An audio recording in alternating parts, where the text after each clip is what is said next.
Hello and welcome to the Crucible, our weekly discussion show focusing on topics we find important as secular humanists. I'm your host, Skids the Clown, and before we get started, I'd like to say hello to everybody out in the chat tonight. Thank you so much for stopping by. And if you like what you see on this channel, please remember to hit that like button, hit the subscribe button, and hit that bell button to be notified when new content appears on the channel. And make sure you check out some of our other shows here on the Promethean Secular Frontier, including the Secular Soapbox and The Bible Says What. And don't forget to visit our website, where you can find all of our links to our different social media accounts and our Discord. There you can even find great discussions with other members of our movement and get in conversations about science, entertainment, even find a fun game night to join in. Now, before we move on, let me introduce our host for this evening, the Borg Skeptic. How are you doing this evening? I am doing absolutely fantastically. Bit busy this week. There's a lot going on the, especially on this channel. There's a lot going on, so there's a lot of work to do. But we just had a fun night last night doing the Star Wars special on the Secular Soapbox. I hope everybody checks that out if you're a Star Wars fan. Yeah, it was a good show. I really enjoyed that, and I suppose you enjoyed it a little bit better than me because you're a much more avid Star Wars fan than me. A little bit of a fan, as you can see. So can you tell us about our guest tonight? Yes, of course. So tonight is a very special episode. We have BrainBug joining us, who has a channel of his own over on YouTube. And also check that out, BrainBug on YouTube. He's an avid hobbyist in the world of bugs, all things bugs. And you'll probably see when I bring him on screen now, he's brought himself a little friend. He's praying mantis. Look at that. How's it going there, little dude? Yeah, he's excited to be here tonight, just like me. He thought that we were going to be eating bees, though, because mantises are one of the big predators of bees, and that was actually something I want to get to when we really dive into this. We're going to talk about some invasive predators too.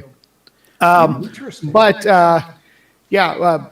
the bees, the insect decline. I'm always wanting to raise my voice about the topic and it's not just something that's affecting the bees. I mean, we do have the colony collapse disorder, which we're definitely going to focus on here, but there's a overall insect decline in some areas. Up to 75% of the insect population has disappeared in the last last 30 years. So that's a tiny little portion of time. It's not just a drop in volume; it's also a drop in biodiversity, and there are definitely some climate related links, some human related links, and we're gonna turn over some stones and kind of look into this because there's a lot to talk about. It's definitely a subject that's had me worried. I found out about the insect decline a number of years back, and I just find it amazing how little people know about this this phenomena and how important it actually is for even us as humans, to our own survival. And people don't seem to realise they've just got this sort of air of, oh well, they're just insects. Right. They're just there to bother us. What does it matter if they all go away? But do you like coffee? Oh, I love coffee. I'm a fan. Because we won't have coffee if we don't have bees. So I'm sold. This show's over. This is the real problem right here. So before we dive into all that, can you tell us just a little bit about yourself and how you got interested in insects? Sure. Well, it all started when I was a wee lad. When I was, I want to say 5 or 6, we would collect bugs. I have a twin brother, and we collect bugs in jars, and we'd put them together and see how they interacted, and kind of just as we got older, it turned into more of a trying to find a bug that can beat the other person's bug in a fight. But, you learn a lot about ecology that way and the way that different species interact. Of course, now I wouldn't do something like that, but it did teach me a lot at the time. And collecting bugs and pinning bugs as I got older. Then I started to really get into looking at different ecology papers and stuff about different species, because I wanted to go out and see different species. I wanted to go out and find, the rare insects that were listed in the books and stuff. So I would dive into all kinds of different. Am I all pixelated out there? Is that just me? That might. Okay. Oh, okay. Yeah. I had the YouTube screen up. Oh, you want to play now? I'm talking. See? So I started looking into like different books, and then the books, I noticed the citations in the books. And so I started wanting to read those and started reading the peer review papers and started joining forums where people talked about papers and debated papers and disputed the trophic information about these animals in the papers. And it was like like my sports or whatever, because I don't do sports, but it got me excited and talking about it and disputing these things, and it just kind of kept building. Now when my kids started school, I have all these bugs, and so I started doing bug shows for their classes on Halloween. Nice. Like bring the spiders in and stuff, and I really enjoyed doing that too, and really enjoyed relating that to the kids. So I took that when this quarantine happened and I stopped being able to go out so much. I'm like, I still want to, engage in this stuff. So I brought it to YouTube, and here I am. And somehow I keep finding myself on the opposing side of some different pseudoscience stuff. So of course, that's how I started too. The first video I did was talking about those murder hornets. So yeah. Very interesting. So I think we're ready to dig into the topic tonight.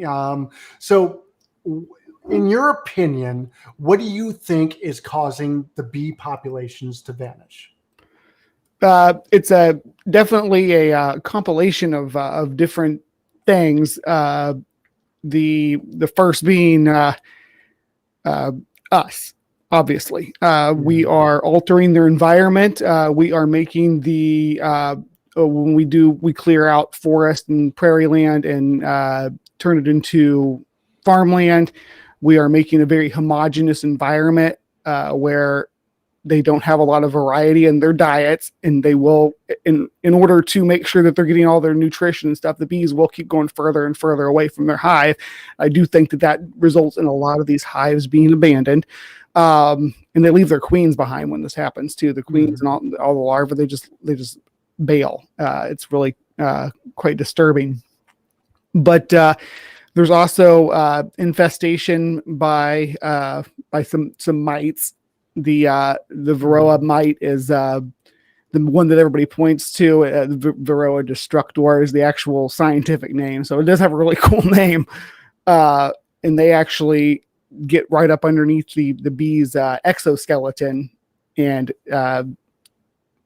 spit stuff into it to break its body down so they can drink it. It's a hell of a way to go. Now, so you got that, and you couple it with there was something that Borg had mentioned beforehand about the pesticides. You want to crack that open, Borg, because I'd be happy to give you the floor for it. Yeah, I mean, I was just doing a little bit of preliminary research, and it was talking about a nicotine-like substance which gets them addicted, and so they keep going back to it, but it's actually toxic to them, so it's killing them off. Neonicotinoids, or neonicotinoids. They put them into the pesticides because the bees get addicted to it, so they'll keep returning. And it's not for bees. I mean, they aren't creating this for bees. They're creating it for the pest species. But in doing so, with a lot of these chemicals, you're not just hurting the pest species, you're hurting the pollinators, and you're hurting the predators of the pest species, and the predators of the predators of the pest species. You affect the whole food web when you start doing that. Not to throw things off topic, but this is kind of relevant to that, because there's been a recent discovery, and I did a stream about it a couple weeks back, of a fly that has stolen DNA from a plant species to give it resistance to the toxins that the plants produce. So knowing how these animals are evolving, we can actually generate plants that are, genetically modified to resist and by the way, I'm going to say this right here and right now, GMOs are a good thing. And if you think that they're not, you don't understand what they are. We've been genetically modifying animals and plants for tens of thousands of years. This is not a new process. Just we're able to do it with much more fine detail now that we understand genetics. So with that said, we can genetically modify our crops to be resistant to these pest species and cut down on the use of pesticides altogether. But what this does to the bees, if you've ever seen a clip of one reacting to this, they're stumbling around on the flowers like they're drunk. They keep coming back to the same flowers because they're chasing that high basically, and they exhaust themselves and they die. It's again, I don't know which would be worse, the mites or the neonicotinoids, but both those things combined, in addition to the climate issue, of course, and let's see, with climate, it really changes it's not that the bees can't survive in a different climate. It changes the other things that are going to be interacting with the bees, and it introduces new predators and new species into their environment that they aren't necessarily prepared to deal with. We saw this, of course, with the introduction of the giant hornets, which was a big scare last February, right before the lockdown. It was the big thing. Giant hornets, Asian giant hornets, is what the species was. They are the natural predator of agricultural bees. So what we have here in the U.S. And in Europe as well, as far as domestic bees go, are European honeybees. Okay, European honeybees have been in the Americas since the colonies, since 1622. I think there was the first European honeybee, what do they call it, apiculture that was erected in the New World. So they've been here for a long time. And the native bees don't do well competing with them. And part of the reason we brought them over was because we were bringing our crops from Europe, right? So we need something, the species that can pollinate those. A lot of the crops that we have today, almost half of the food crops that we have today are actually New World species, though. There were a lot of like tomatoes and corn. These plants, a lot of melons and stuff can only be pollinated by native bees, which live a completely different lifestyle. Most of them are stingless. They live underground, and they're pretty harmless. When you see them buzzing around flowers and stuff, you might even mistake them for a fly because they're small. But there's a lot of native bees that were filling this niche before the European honeybees came along. And since the European honeybees were highly social, whereas the native bees were solitary ground dwellers, there was no competition. They just couldn't compete with them. So they pushed them out of the niche. They still survive on the fringes basically now. And the honeybees have had the run of the continents for hundreds of years. They're well established now. So they don't have a lot of natural predators. So whereas in Europe, in Asia, they do have natural predators, and one of those natural predators is the giant hornet in Asia, the Asian giant hornet. So essentially, this is the invasive species introduced, impacted the environment, established equilibrium within that environment, and now their old world predator has been introduced into the environment. So it's starting all over again. The same thing happened in the 1890s when they introduced these guys. Well, not this species, actually. It'd be the species back here.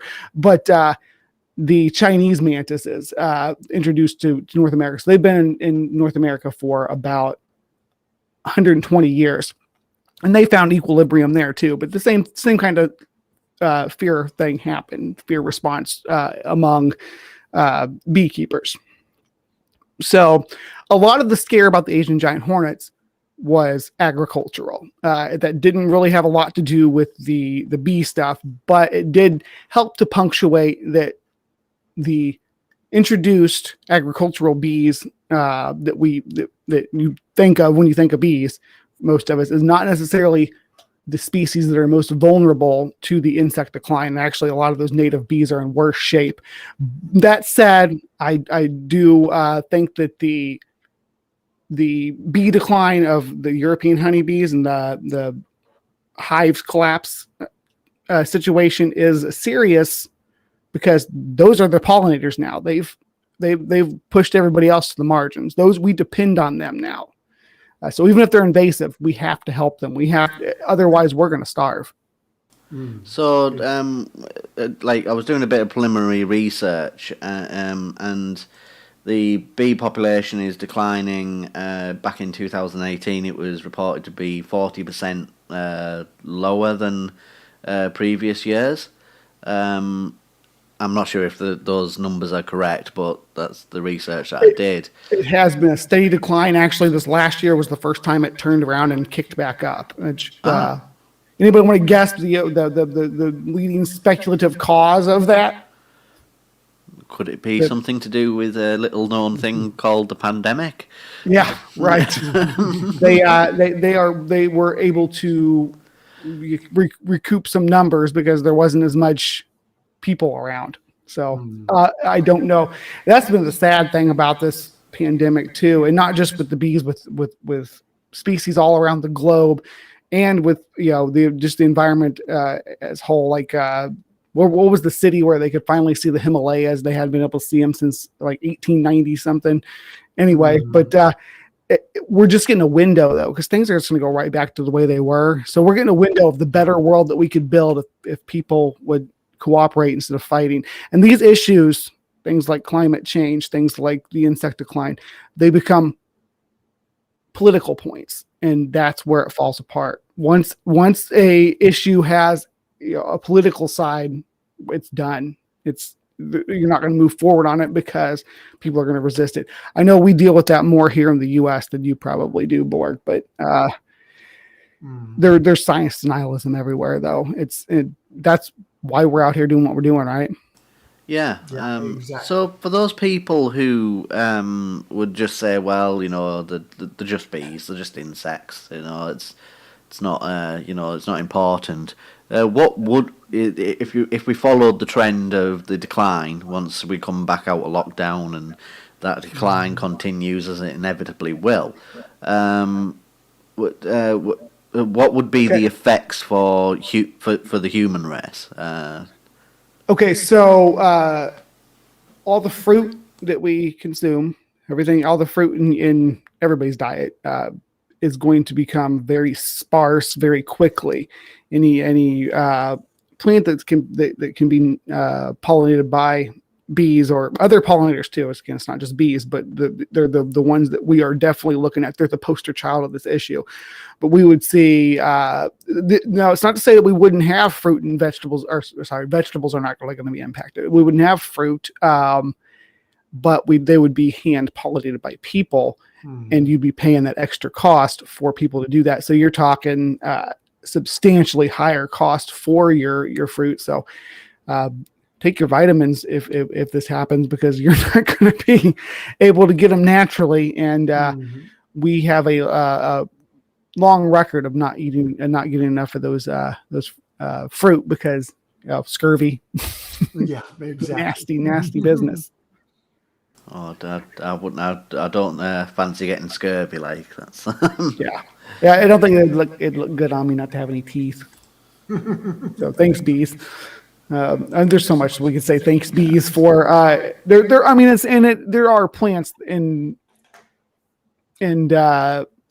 crops that we would still be able to have, especially like I mentioned, the ones because we might actually see if the invasive European honeybees were to wipe out, we might see a small spike in the population of the native bees that I was speaking about earlier. So we might see a spike up in that. So we may be okay for some of those fruit, but that's going to depend on how the whole thing with the insect decline. Now, if you're talking the insect decline and not just CCD wiping the bees out, say we lose all our insects or get down to like less than 5% of the biomass of insects that we used to have, then you're talking total global shutdown on just the way that animals reproduce. It's going to affect everything on every corner of the earth.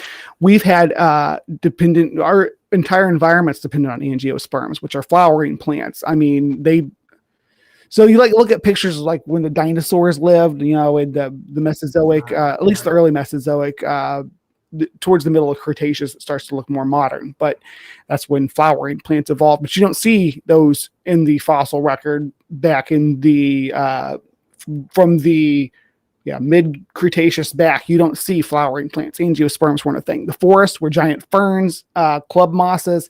Totally different world. Our world now that we live in, especially grass. Grass is new. It's as new as primates, basically. So we're not more evolved or less evolved, of course, but we've been around about the same amount of time as primates. So completely different world. And if all the insects were all the pollinators that we deal with, again, there's moths and stuff too that are involved here, but wipe all those out and we're going back to a state where, we're going to look at a completely different ecology having to come around. It's not going to kill the whole planet, but it's going to change everything if that happens. Yeah. So bees, in effect, are nature's greatest wingman. They're what we call a keystone species. That's a species that basically holds everything together. That if you remove them from the environment, it's going to cause the environment to change. And it's not just this change or that change. It's within its natural order. It's we've seen keystone species changing, reroute the course of rivers. We've seen it destroy forest or regrow forest. Moving a keystone species has unforeseeable impacts sometimes.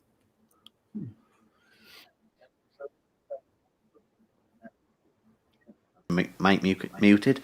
Yeah. So there was another thing that I wanted to dive into as well, which was the moving bees for particular crops.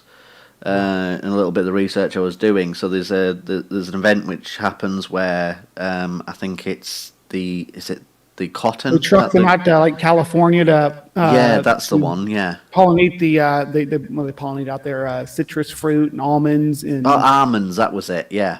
Where they move all the hundreds of thousands of bees over to because mass pollinate. There's not enough in the area just naturally, so they have to truck them in.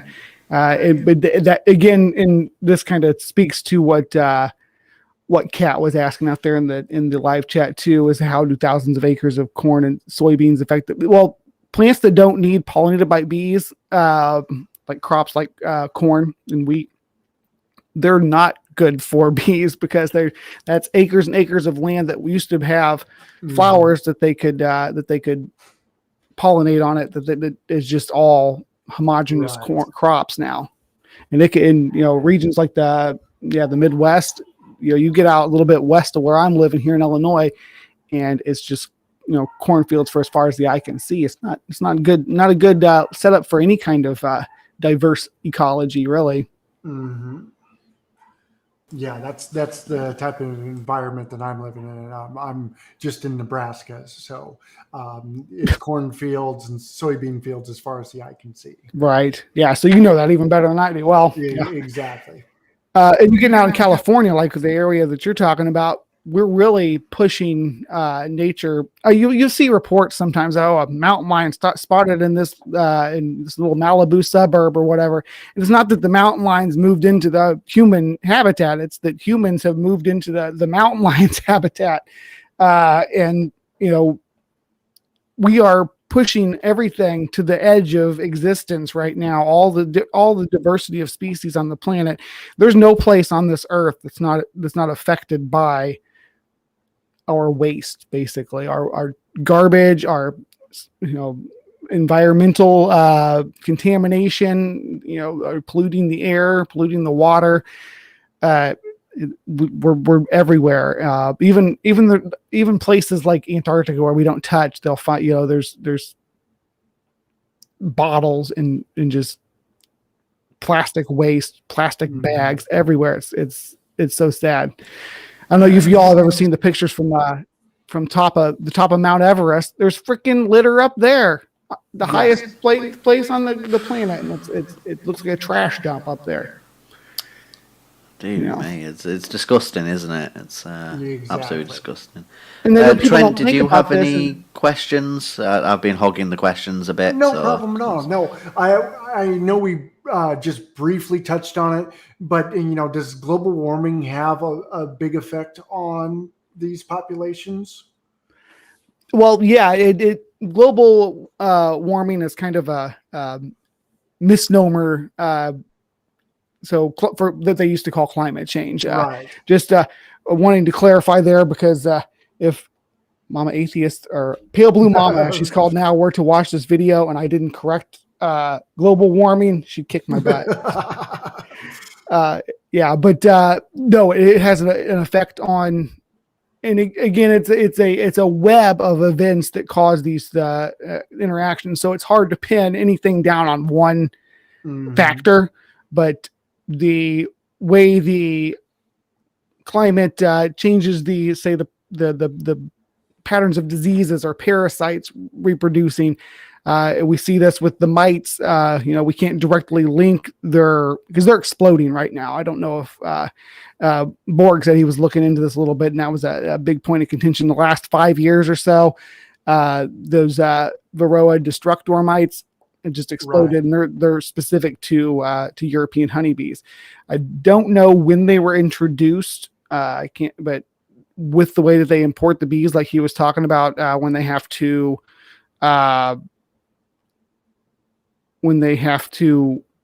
pollinate these crops, what Borg said about them importing them, they're not just importing them from other parts of the country, they're importing them from around the world. There's ones from Australia and Germany and Africa.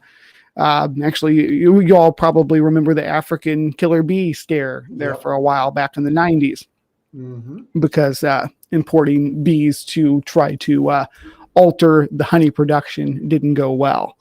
So they're importing them from all over the world. They're going to share pathogens. They're going to share parasites. So yeah, it's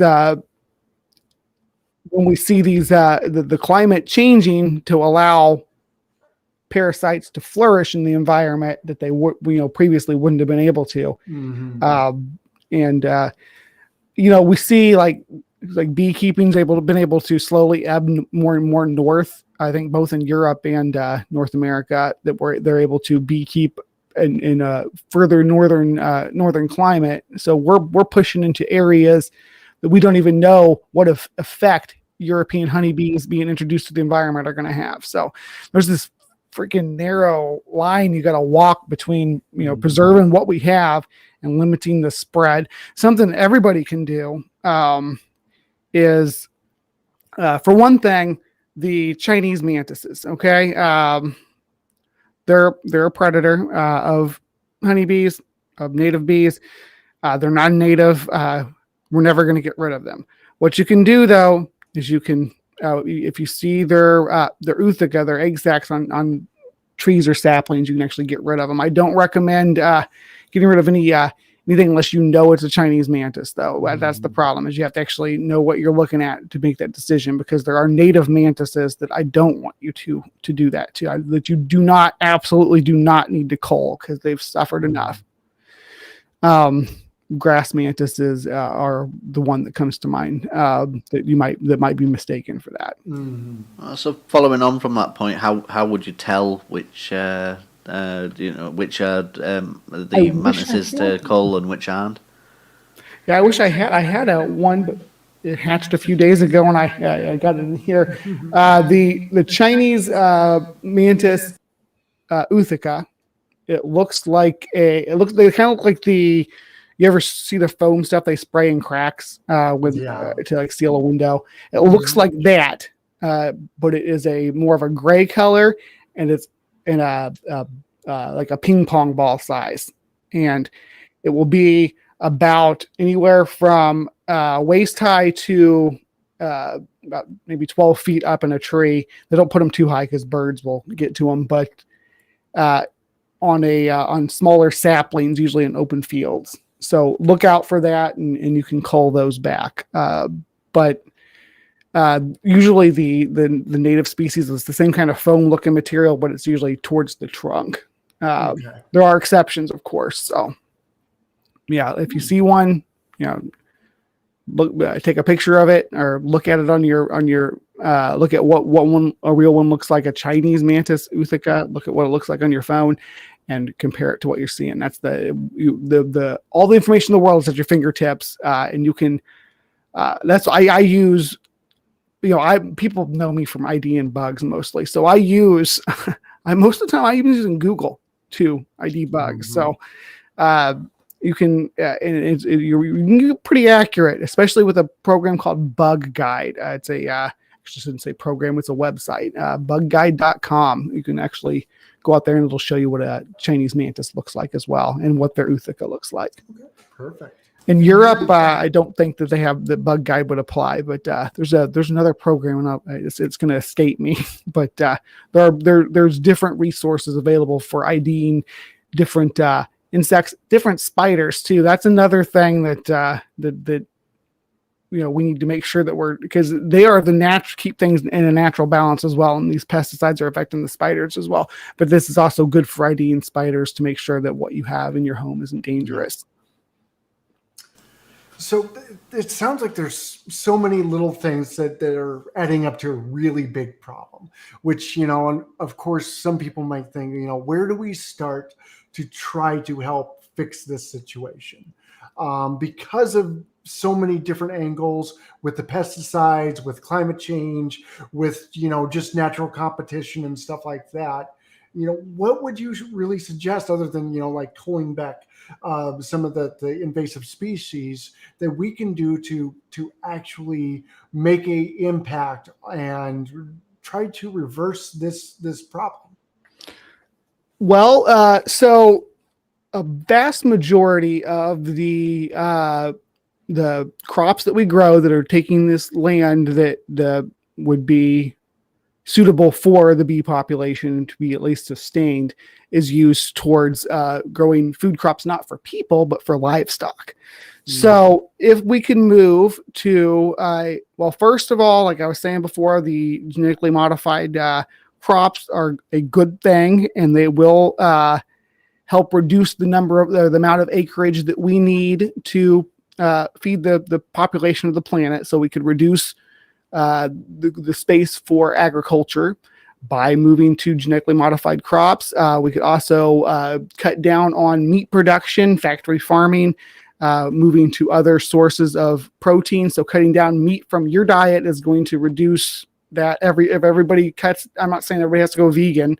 I eat meat too, but try to cut it down as much as you can, because the less meat that you eat, the less cows that need to be fed, the less crop space that needs to be. So it all goes in a big circle.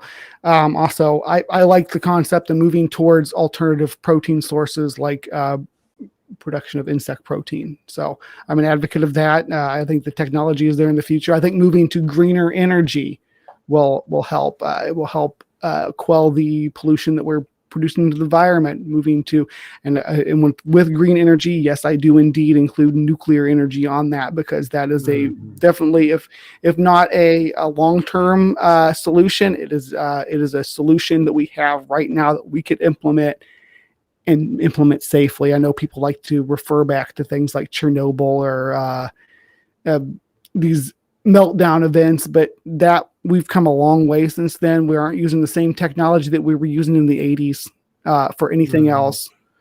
Why would we be using it for nuclear technology of all things? So we've come a long way. It's a lot safer now. I know people also refer to like Fukushima and stuff like that, but that's when it comes to nuclear energy, it is a safe and viable option at this time. It is the best thing that we can do for the environment. Yeah, and of course, it's not just the environment; it's good for us. Yeah. It's good for us as well. So the same things that will help us will in the future, like green energy, are also the things that's going to help other populations of animals, insects, birds. Exactly.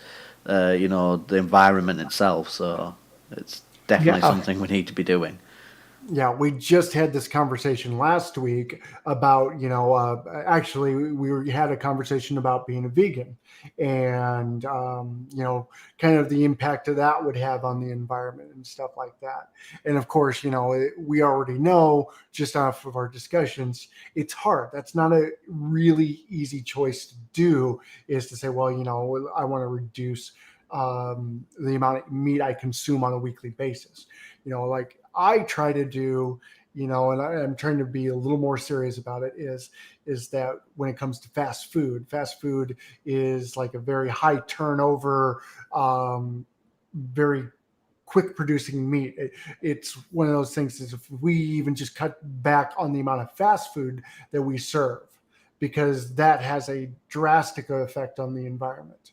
That could, help protect different species and stop our reliance on having so many fields that are growing crops just to feed the amount of livestock that we have, especially here in the United States.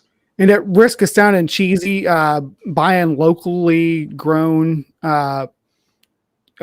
fruits and vegetables and buying locally raised meat is far better for the environment than totally agree. Than factory farms for the meat and industrial farms. Because he's talking about living in Nebraska and I'm in Illinois, and we can see cropland for as far as I can see from certain places. Those are not owned by little private farmers. They're owned by huge corporations, most of them. So keep that in mind. We had a question about that. I think it's probably a good time to bring it in from Eric Bell. Monsanto is killing the earth with their poison, and now they're taking over family farming in India and destroying a whole way of life for farming families. What are the bee statistics over there? Do you know? I don't know the statistics of the bees. I know India has been hit really hard. They're dealing with some pandemic stuff right now as well. Yeah. They were hit really hard by the locust plagues that we had last year, and that didn't make the news because we're focused so much on the pandemic. But the North Africa, Middle East, and Southwest India is they had a tragic locust pandemic epidemic that killed millions of dollars worth of or billions of dollars worth of crops. So it's been a rough year for them over there already. But I don't know the statistics. I can't imagine that they're good though. The global statistics don't indicate that they'd have that the bees would be doing any better over there. We can hope though. Yeah. Any other thing? I mean, I did hear a story that actually Kat the Humanist shared with me, about Morgan Freeman actually heard about the current crisis about the bee populations. So he decided himself to start a local bee farm. So he planted a bunch of, on his large property, of course, but planted trees and plants that were conducive to bee populations and helping them survive. Is there anything, that we could do that would involve like planting certain trees or certain plants around our houses? Okay, so For European honeybees, any flowers are going to make them happy. For bumblebees too, they're going to be happy with just planting some flowers. If you have space, if you have even a windowsill where you can put a little window box in, providing those resources for the bees is, especially in the early spring when things are just starting to get going, planting flowers like daffodils and tulips tulips don't get pollinated, but daffodils and flowers like that are going to bloom early. And also, I know people hate them, but dandelions are so vital to get that early spring start for bees. So yes, keep that in mind too. I get not wanting them in your yard, but if there's a little patch here or there, it's not hurting anybody. Let the bees have it. Yeah. Certain garden crops like tomatoes and zucchini, watermelon, things like that. Pumpkin are really good for the native bees. They pollinate those, and it's part of their natural food source. Whereas some of those, the European bees can't even eat. But so. Yeah, plant some flowers. I do a patch of. We have a basketball hoop. I do a patch of wildflowers out there. So I don't have to mow it. It's wildflowers. They look pretty. They smell pretty. They attract wildlife. It's back out of the way. It's not taking up a big area in my yard. Just a nice little patch of wildflowers. It's the least you can do. Mm-hmm. And if somebody wanted to go a little bit further, what's actually needed, for setting up an apiary? Okay, for doing bee boxes. Yes, that's something that you can do as well. Setting up bee boxes, you can go as simple as just about the size of a mailbox, just a little hive, or you could have a huge size of like a deep freeze. There's some great instructions out there, some how-to videos on constructing one of those. That's another thing that if you have some place out of the way, always of course check your city ordinances, though. You don't want to get yourself in trouble for constructing a bee box in within city limits if it's illegal. So always look into that, because there are cities that have laws about that. It's kind of like the same thing. They have laws about what kind of dog you can have in city limits and stuff like that, or that you can't have a goat or whatever. Yeah. But it is considered agricultural by some ordinances. So always look into that before you do it. But you can get a little simple small one that can go right on the side of your house. They sell those, the full kit to do those, or you can construct one. Lots of nice how-to videos on there, and there's places where you can actually order bees as well, if that would be something you'd be interested in doing. I'd like to personally. My goal would be to entice native bees. That's why I was talking about wildflowers and stuff. Right. And they don't really. Some of them will inhabit like sheds and stuff, but they don't usually, since they're so solitary, they just live in a little hole in the ground. Yeah. So from more of a legislative perspective, is there legislation that's currently trying to be passed, or something that maybe needs to be done in the future that can help better regulate pesticides and the use of them on crops that can be beneficial to the populations? Well, currently there's with situations like, it's very similar to like the Green New Deal, though. We need to legislate all these different steps, because it's not just one thing. Like we talked about, it's the same as climate change. There's so many little factors that come into play, and so many different industries that need to be regulated. And the problem that we have right now, and what holds us up from doing this and making these steps forward, are at least in the U.S., is I'm going to get political here. It's freaking lobbying. Okay. It's industrial lobbying. You got big ag is like big oil. They've got senators in their pockets, and they want to be able to use their pesticides on their big giant fields to. It's about the bottom line to get the most yield for their acreage. And until we put something in place, and there's nothing that I'm aware of that's even got, before the Senate, as far as I know. I mean, correct me if I'm wrong. I don't know for sure that nothing has been presented before the Senate in the U.S.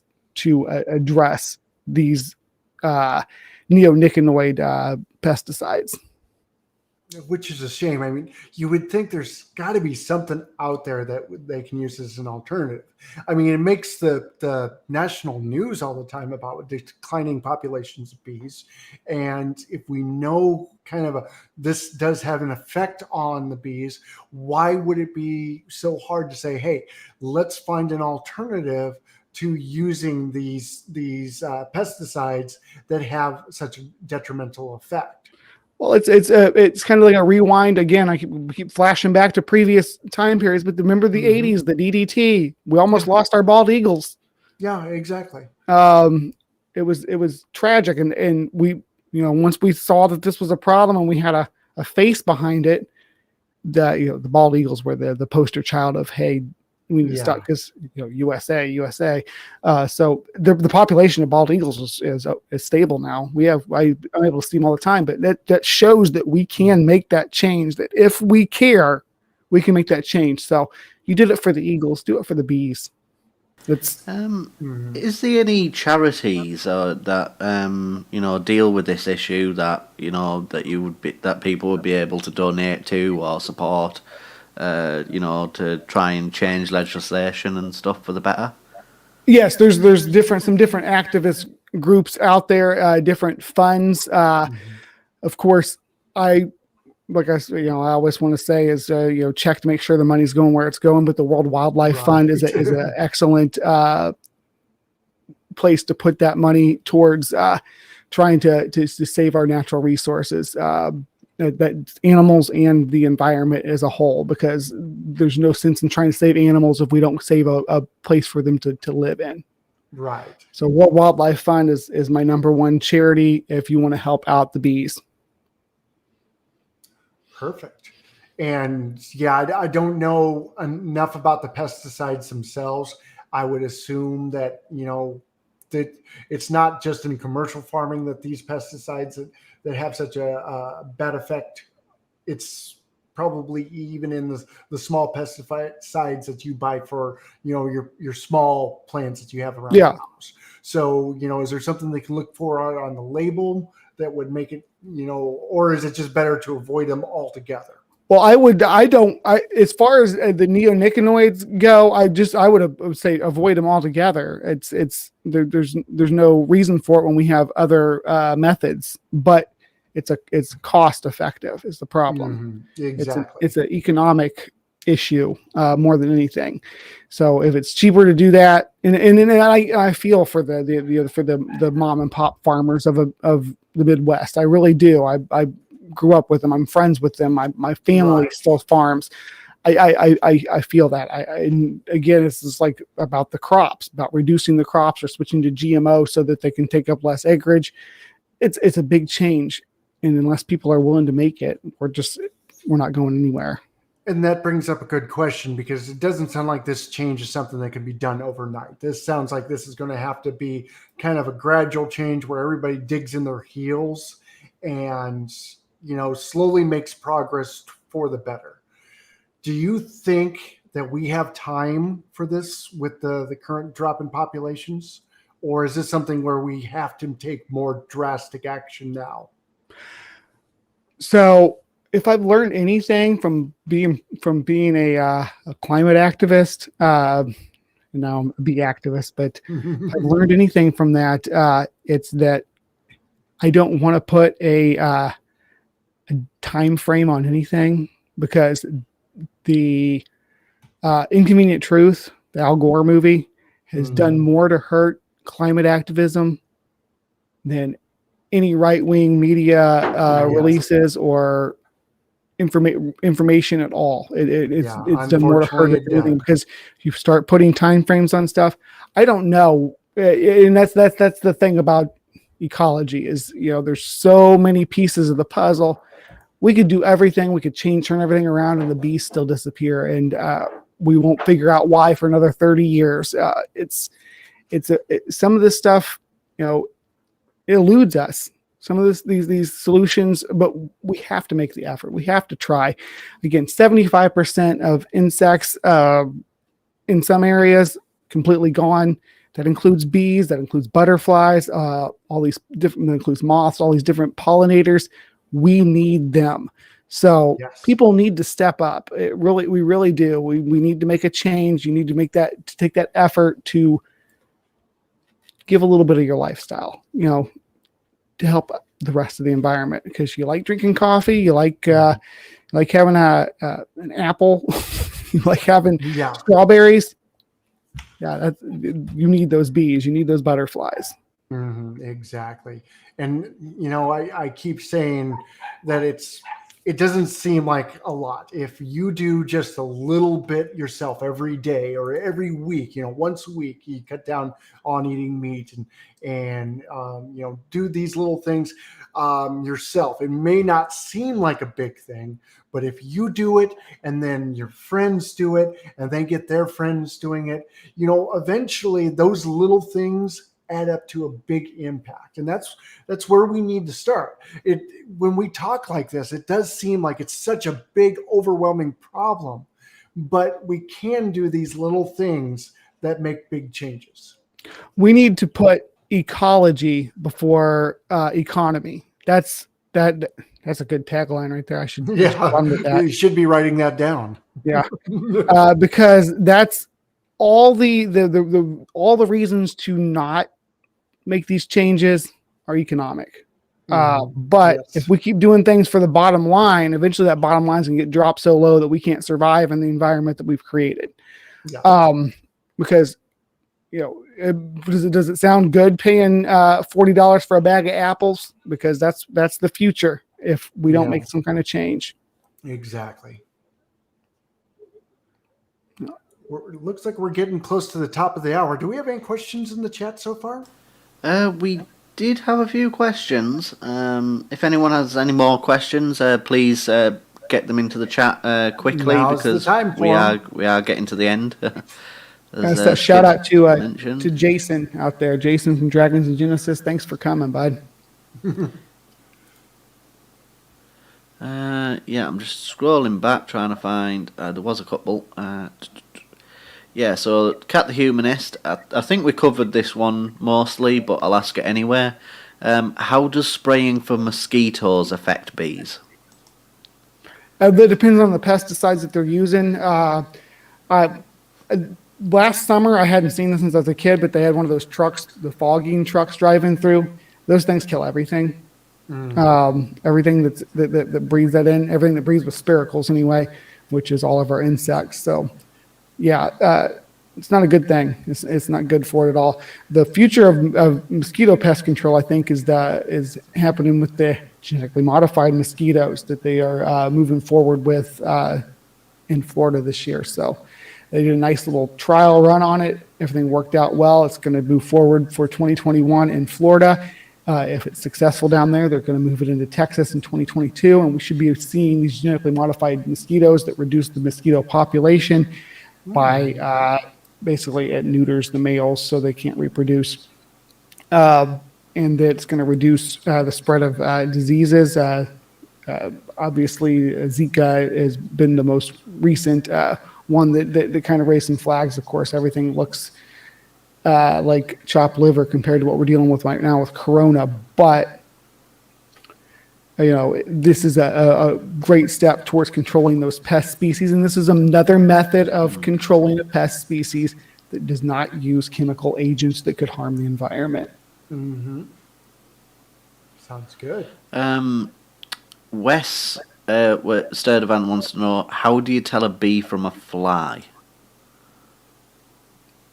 I think he's talking about the small bees that you were talking about earlier. Yeah, well, and that's actually something I've been doing this spring. Is I've been releasing every Monday a short little, usually right around 1 minute clip video about bee mimics, because there's so many species out there that'll mimic bees and wasps to try to piggyback on their bad reputation, and me and Wes were talking about hoverflies being super similar to bees. The main way that I do it is I look at their eyes. Flies usually have a rounder, more compound eyes, but I'm used to looking for it too. So don't feel bad if you can't spot. You can't be sure. Another way is by looking at their antennas. Usually the fly's antenna are between its eyes, whereas the bees is usually up above. Again, these are arbitrary traits.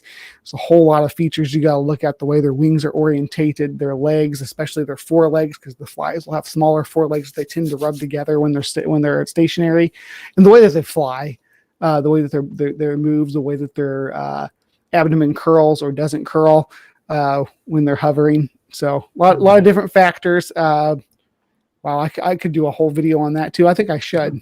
I think you should, definitely should. Very knowledgeable on all of this. Dragons and Genesis actually has a question. He wants to know, did you see the giant mosquito blooms last year in Louisiana after the hurricane? I did not. I heard about it after the fact, but I didn't catch it when it was actually going on. So yeah, that's in the environment right there. That's what we expect from natural disasters. As something comes like that, and all of a sudden mosquitoes explode. I bet the insectivorous birds and bats were happy about that, but yeah, exactly. Maybe not the Louisiana people. Eric Bell has actually an interesting question. I wish we'd have asked it. How do bees affect ocean life? Oh, then you get really deep into the web of ecology when you start speculating on that. There are effects that they have, of course. Say the bee population diminishes, and they have a bird population that was formerly eating the bees in this habitat, and they move closer to the coast and push those birds that were in that onto the coastline. They transition to feeding on sea life. Just different things like that. It's all rolls down. Everything rolls down into the ocean. It's freaking tragic. Yeah, absolutely tragic. I completely agree. That was a hypothetical scenario, though. I'm not. It's not actually a study that anybody's done, but that's the kind of stuff that we see on these ecological studies. Is the way things roll downhill. Nothing, and that's just science in general. But nothing's ever. This is why this happens. This is the best explanation that we have for why this happens. Makes sense. Final question. Cat the Humanist wants to know how your forest floor ecosystem is doing. Well, everything's doing good in there. The millipedes actually bred, but I don't think the eggs were viable. I don't know what happened to them. They're gone now. The Madagascar hissers are the main inhabitant, I suppose. The millipedes kind of stand underground, and then I got my zebra isopods. The domino roaches didn't take. After I put them in there, I don't know. I've speculated that maybe the hissers, the smaller ones, saw them as a threat and killed them, but they did not take off in there, which is fine. It was experimental anyway, and I'll probably get some more domino roaches to put in a different habitat at some point. But other than that, it's doing well. Thank you for asking, though. She was really excited about asking that even before the show. So yeah, I'll do an update because I did get a new piece of cork bark in there. So yeah. Excellent. Yeah, Kat was saying she's your biggest fan. She's yeah, Kat's awesome. Always watches all my content and usually comments on it too. So and I appreciate that because really helps with the algorithm when you just drop down there and then leave me a comment. Let me know that you watched what I'm putting out. I have been focusing more on the counter apologetic stuff than the bug ecology stuff. That's what people want to see me do. They want to see me crush these bad pseudoscience ideas. I've been dealing with people like Indiana Joe and Matt Powell, these younger creationists with their wild ideas. So it's always fun to make those videos. But the bugs are my passion. So hopefully I'll be able to keep a good balance on my channel and keep using the bug science to debunk some of this folklore and pseudoscience. Well, there's nothing worse when it comes to science than misinformation. And, Yeah, Right. exactly. Especially when it's used to definitely needs hurt to be people. fought against. Or used to hurt. Not even. Well, I guess it is hurting people too. If future generations are going to starve to death because of our actions, that's hurting people. Yeah, So exactly. spreading misinformation about climate change, spreading misinformation about the insect decline, about colony collapse disorder, any of that stuff, check your sources.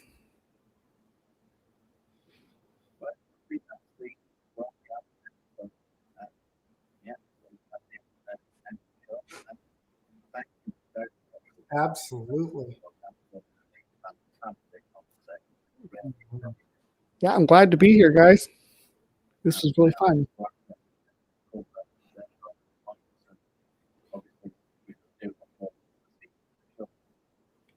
Yeah, each one of those topics could have been, we could have kept going and diving into it. I could have pulled up statistics and pulled up some numbers, and we could have looked at those. This was just kind of a brushing to make people aware. I don't want to, I don't want to over saturate everybody with this information, but I definitely want people to have it on their mind when they're making their decisions at the grocery store. Yeah. So once again, thank you very much for joining us. I have loved the conversation. So Same here.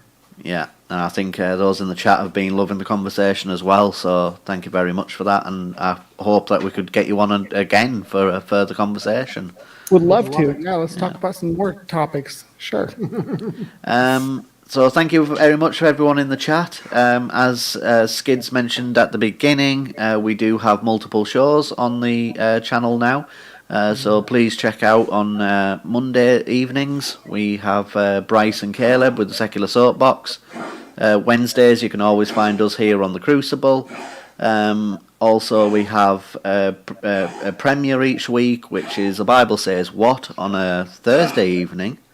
And starting this week on Friday, and then every other week on Tuesdays, I will be bringing my Bog Skeptic Show live stream over from my channel to the Promethean Secular Frontier. So please definitely check that out as well. Absolutely. And as always, please stay home, stay safe, and wear a fucking mask. Thank you and good night.